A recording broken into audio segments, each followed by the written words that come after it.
Preamp's Upstairs to the Right Music. Thank you for joining us here today. The subject that we're going to talk about is a little bit nerdy, but for those of you out there who are just getting acquainted with your gas, and those of us who have had it for quite a while, I think it's a good idea to discuss where you're best to spend your hard-earned money on gear.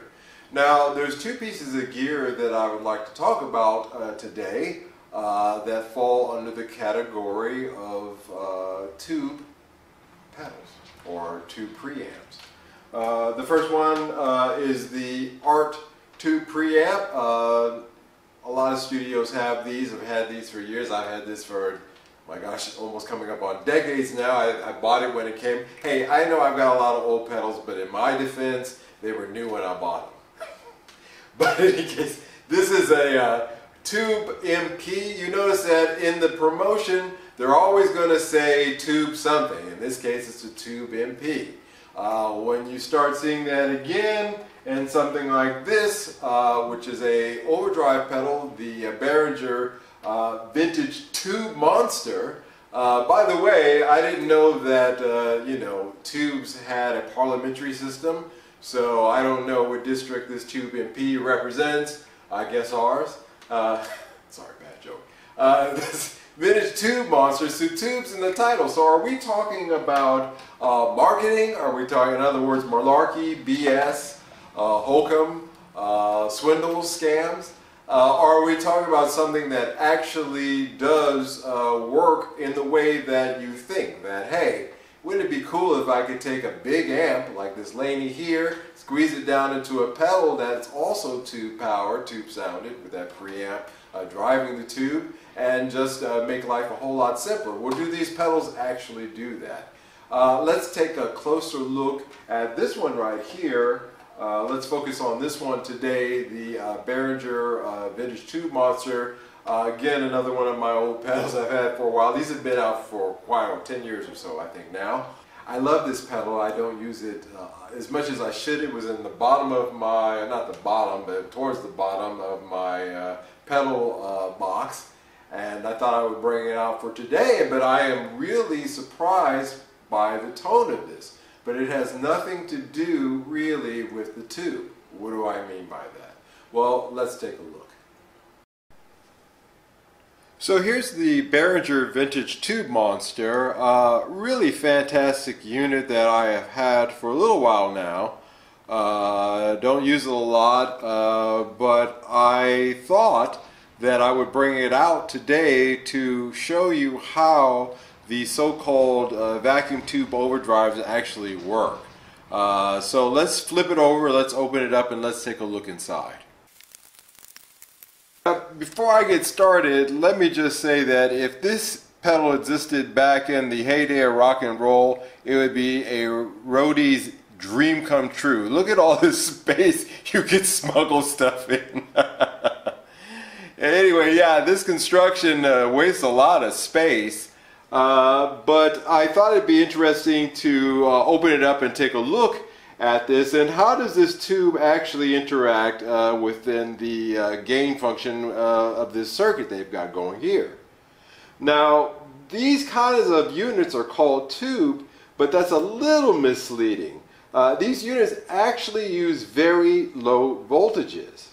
Now, as you know, in an amp like a Laney or a Marshall or a Fender, the preamp tubes require about 180 to about 220 volts to generate enough drive to hear a difference in the tube tone.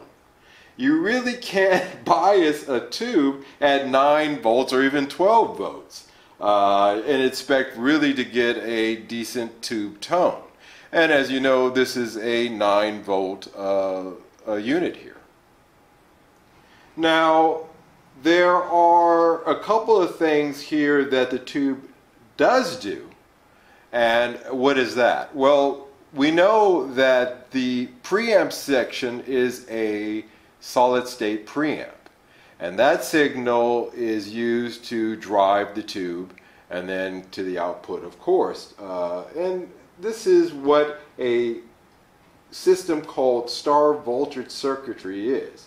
Now, these star circuit designs are pretty much based on getting the tube not to really warm up and have you get that tubey colorization that you get at 180 volts, but rather to use that starved plate design to at 9 volts to have an influence on saturation and colorization of the gain going through it. Now, it is the preamp that amplifies the signal well above instrument signal levels, and the tube doesn't amplify anything at all. It's very important for you to remember there's no amplification in this tube as you would have in a normal tube preamp. What really it does is it sucks the signal levels back down to what it was at the input so that the output level winds up being the same. The overdrive comes again from the solid state preamp. Now, what the tube does in this situation, because as it acts as a, we'll just say a power soak, I don't know if that's a correct term, but we'll say that it's, as I said, it sucks the signal levels back down. What you can do is you can swap tubes out of this in order to influence of how much signal comes into the output of going through this tube. What I did was, and this is the stock tube by the way, it's a Behringer. It's a Behringer Premium. So we have a Behringer Premium AX7 tube. I thought for this, what I would experiment with today was swapping out the stock tube with a 12AY7. Now 12AY7 tubes run at 45% of the gain of AY7. I'm sorry, of a 12AX7.